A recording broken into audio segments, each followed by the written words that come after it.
Hey, it's PaulYall, and welcome to the video about PS5 versus Xbox Series X. Now, there's a lot of information out there. Some of it makes sense, some of it doesn't. Some of it is easy to understand, some of it is not. There's a lot of spec comparisons out there. There's a lot of words like teraflops being thrown around and varying speeds and all these other things. And I kind of want to just consolidate some of that data into a video to try to help you, the people, decide, maybe which one you want to get, if either one. So that being said, I just kind of wanted to start with the top, which is the CPU. So just looking at the spec sheet, you can see that the Series X has a 3.8 gigahertz processor, or the PS5 has a 3.5 gigahertz processor. What does that mean to you? Well, I should clarify, it's up to 3.5. PS5 has a varying speed, and that's something we're going to discuss here in just a little bit. But honestly, what does that mean to you? Not a whole lot. Let's just say both of them are running at top speeds. The difference of the 0.3 megahertz is not gonna really matter to you. You're not gonna notice it, frankly. So don't worry about that too much. So let's talk about storage next. So the Series X comes with 1 terabyte, which frankly will probably be like, I don't know, 9.5 or maybe 900 gigs because they're going to take up some space for the operating system and other stuff that they need. But 1 terabyte of storage running at 2.5 gigs per second. That's fast. That's about average for today's SSD PC that you would have in like a PC. The PS5 is boasting 825 gig drive, which again will probably be around, I'd say 675, somewhere in there, just because they're going to need it for operating system and other custom stuff. But that's running at a blazing fast 5 gigabytes per second. That's super fast. That's faster than anything in any PC right now to date that I've seen. And that's uncompressed data. That's raw data. The compressed data, they're boasting 8 to 9 gigabytes per second. That's super fast. That's I can't believe how fast that is. Anyway, so what that means to you is that for one, PS5 is twice as fast easily with raw data.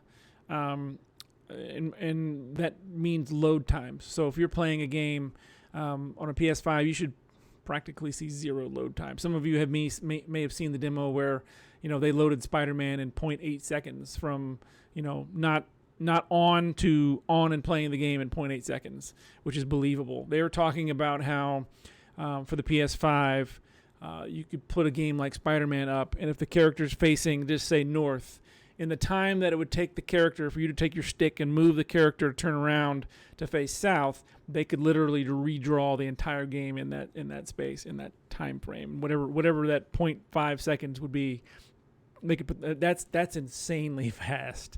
So that's kind of Sony's. That's what they're looking to. They're all about speed, baby. And if they can deliver on what they're promising, they're going to have it. Now, talking about expansion, let's just say 1 terabyte just ain't enough for you. The Xbox Series X will have a proprietary chip that you can buy. No word on pricing. I would expect at least $100 out of the gate. I mean, at least. I mean, $200 is probably not even out of the realm of what they may charge for it. But it'll be just a little chip you plug right in the system, and boom, you got yourself another terabyte of storage, and that'll be also at 2.5 gigs a second. Now, Sony is talking about you can go to Best Buy or whatever your favorite electronics store is and pick out an M.2 chip and plug it on into your PlayStation 5. Now, that's not going to be true for some big reasons. Number one, there is no M.2 chip, and if you don't know what an M.2 chip is, just Google it. It looks like a little RAM chip. It's about this big, and it just plugs in. It's basically an SSD hard drive. And there is none today that can do 5 gigabytes per second or 8 to 9 gigabytes per second. None can do that. So I'm not sure how they're going to handle that. I'm not sure if that's going to be treated as like a secondary storage. Basically, that's where you store the static data, not the live data, or what. I don't know how they're going to do that, or if they're going to have like a list of vendors, like you can only buy, Kingston or Crucial or whomever in order to expand the drive. But theoretically, you could buy whatever size you'd want. So again, probably going to be pricey, maybe not as pricey as Microsoft's solution. We just don't know. We don't have enough data for that just yet. But anyway, that's how you would expand the storage. So the next thing will be we're going to talk about is the GPU. Okay, so the GPU is the whole teraflops and all this other junk. So let me take a second and explain what they're talking about with a teraflop. So a teraflop is floating point operations per second. Okay, what does that mean? All right. So look at it this way. Okay, let's say you have two jars. Okay, so you've got the Microsoft jar and you've got the PlayStation jar. Okay, the Microsoft jar can hold a gallon of water. The PlayStation jar can hold 3 quarts of water. Okay, the spout on the Microsoft jar is wide, right? It's a big, thick spout, while the jar of the PlayStation jar is not as wide, but it's medium sized, right? So you got a big fat opening and you got a little smaller opening. The amount of water that can be poured out of the Microsoft jar is greater than the amount of water that can be poured out of the PlayStation jar, not taking into effect air and all that other stuff. But you get my point. That's essentially what they're talking about when they talk about a teraflop. It's the amount of raw information you can push to something or dump onto something at one time. And the problem with that is, and the reason that's not a good indicator of how good the graphics will be, is because that does not tell you how many pixels you can push, pixels and polygons you can put on the screen, and then it also doesn't tell you how textured those pictures and polygons can be on the screen. So think of it this way: you've got your 2 jars, right? Well, the Sony jar might be made. Oh, this is the Microsoft jar. Sorry, right hand Microsoft. I don't know why. It's not on purpose.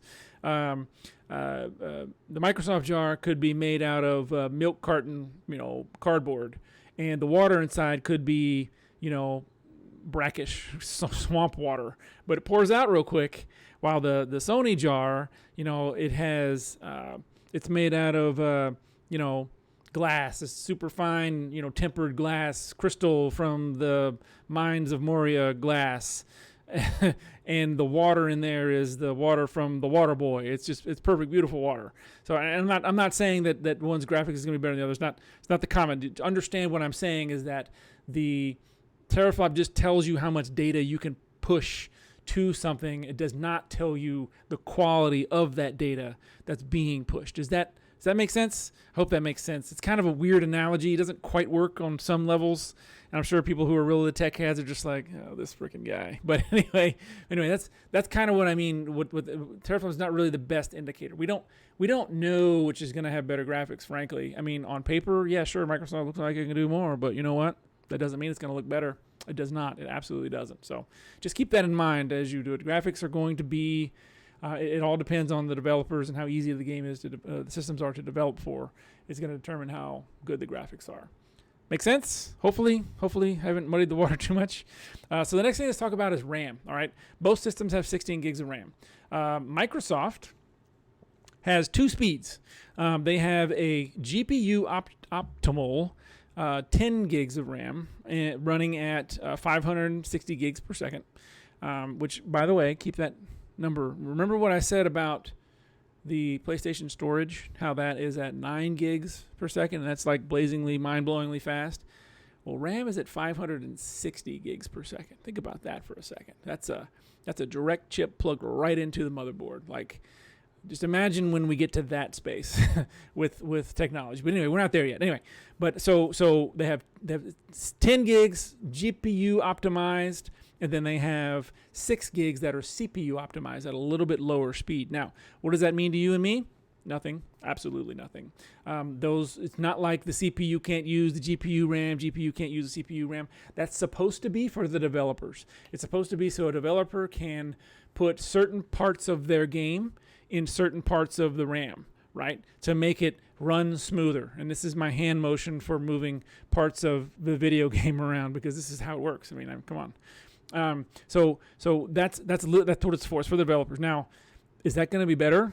You don't know. We don't know. We have no idea. Developers will have to tell us, whenever they actually start developing games for this, to let us know. And so far, they haven't said much. PS5, 16 gigs, same speed all across the board. Nobody's, no muss, no fuss. It's frankly what developers are used to. So that's something to keep in mind as well. Is that they're not used to this whole double RAM speed business, so they may not like it. We don't know, but anyway, audio. So we know that the Xbox does not have an optical out. They made an announcement about that. We don't know. I haven't seen anything whether the PS5 has an optical out or not.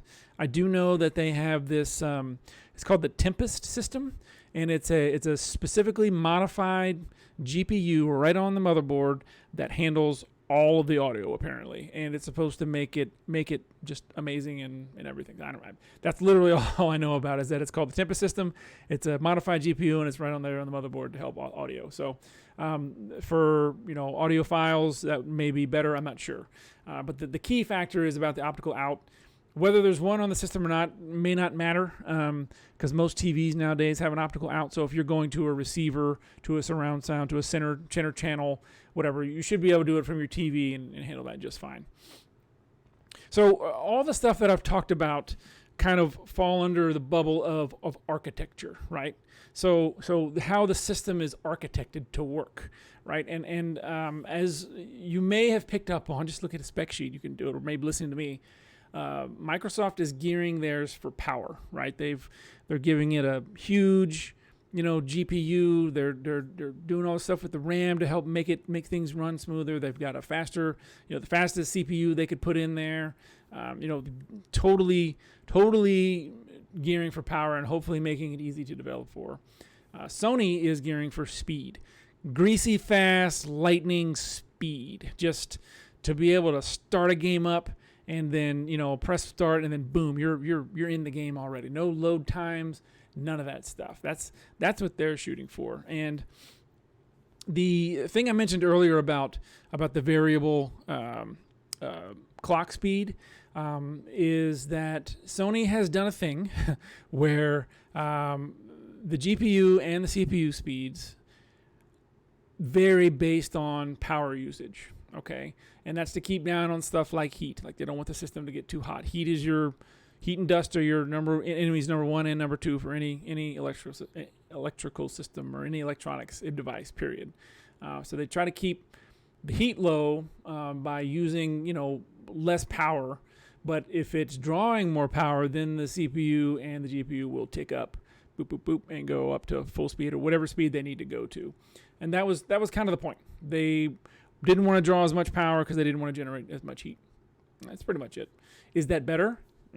Is it easier to develop for? Will developers even care? They may not. A developer may not care if the CPU speed is A or B. They're just going to build their game, and if the system can run it, the system can run it, period. I don't know that much about game development, honestly, but it will require optimization, I think, which is a buzzword that I can't speak intelligently about. I hear optimization can be troublesome. That's all I know. Literally, that's all I'm going to say about it too, because I don't want to sound like I'm trying to be smart on something that I'm not smart on. So the final thing that we need to talk about is the games. Okay, so when it comes down to games, Microsoft has been silent. I don't want to say silent. They've been less than forthcoming on their first-party games. We know Halo Infinite, we know Hellblade 2, and we know Gears 5. Now, Gears 5 has been out for a while on PC, but we know all of those things. Cyberpunk 2077, that's going to be on both systems. So we know about that. But the thing that they've been very, very vocal on is this smart delivery system. Okay, and if you don't know what that is, let's pause for a minute, because you should learn what this is, because this is actually pretty important. It's actually kind of game changing, to believe it or not. So the first thing about the Series X is that out of the box, you can run every single Xbox 360, Xbox One, and obviously Series X game right out of the box. You got the disc, pop it in, boom, it'll play. That's awesome. That means that your library still can live, and you don't have to worry about and keep checking compatibility lists and all that stuff. They've built that in right on the system. As a matter of fact, Microsoft has said that Xbox One games will run natively on the system, meaning there's no emulation involved. It's a couple of the chips they just threw on the motherboard, and boom, it'll run the Xbox One games. Xbox and 360 games will be emulated, which comes with some ups and downs, but they say 100% works. We'll believe 100% works so far. I won't get into the ins and outs of all that, but nonetheless, that's huge. Okay, and then the smart delivery system is, say you buy Cyberpunk 2077 on Xbox One, and you decide within the next couple of days or weeks or months to get a Series X. When you put your Cyberpunk 2077 CD or DVD in the drive, or download it from Microsoft to put on your system, it's going to automatically upgrade that version to the Series X version. That's not backwards compatible. Backwards compatibility is playing the Xbox One version on the Series X. It's not what this is. You're playing the Xbox Series X version of the game on the Series X. That's huge. That's like what PC gamers have, right? So with Steam and Epic Game Store and all these other places. So if I buy a game on Steam, that's my game forever, for as long as Steam is around. And even if they close up shop, you just download the games and they're yours forever. But it'll typically always play no matter how powerful my PC becomes. Now there's other things to take into effect there, but we won't talk about that. But it'll always play, and that's what Microsoft is giving you. It's value. That's the key word with the Series X, in my opinion, is value. They're giving you the chance to buy a game on Xbox One, and when it comes out on Series X, you get that game too. You don't have to go and rebuy that. I freaking love that. Thank you, Microsoft. That's awesome. So keep that in mind as you're deciding which system you want to buy. And there's one more thing about the Series X that I wanted to mention, and that's this. Oh darn it! I wrote it down and I cannot remember the name of it. Quick resume. I can't believe I forgot it. Quick resume. Quick resume is the quick resume feature. So let's start that over again. Hang on a second. So there's one more feature I want to talk about with the Series X, and that's the quick resume feature. So what they're promising here is that you can basically pause the progress on 4 different games while you're playing your Series X. So think about today, if you turn on your Xbox One, your PS4, even your Switch, you turn it on, and what's the first thing you see? Well, now currently playing No Man's Sky or Zelda or whatever. Right, so you just press A on that or X or whatever your button of choice is, and the game pops up right back where you left off. You're still standing there looking at your horse. So that's what Series X is promising for up to 4 games. That's pretty slick. That's something they can do because of their teraflops. So just keep that in mind. Also, as you're considering what system to buy. So on to PS5. Now, they had their first-party show a few weeks ago at this point, where they showed off the new Horizons game. They've got Gran Turismo 7, the Demon's Souls remake. They've got Spider-Man Miles Morales add-on to the Spider-Man game, Ratchet & Clank, Sackboy. Resident Evil 8 will probably be out on multiple systems, but Resident Evil 8 VR will only be on PlayStation 5, which is another big factor for PlayStation. Microsoft has been very silent on the VR landscape. I don't know why, but I won't even speculate. But Sony has not said that the old VR sets won't work. So everybody's kind of assuming they will. In fact, I would assume they would. In fact, I think they would work better because you're now using it on stronger hardware, faster hardware. So I'm sure all that's still going to work. I would be really surprised if it didn't.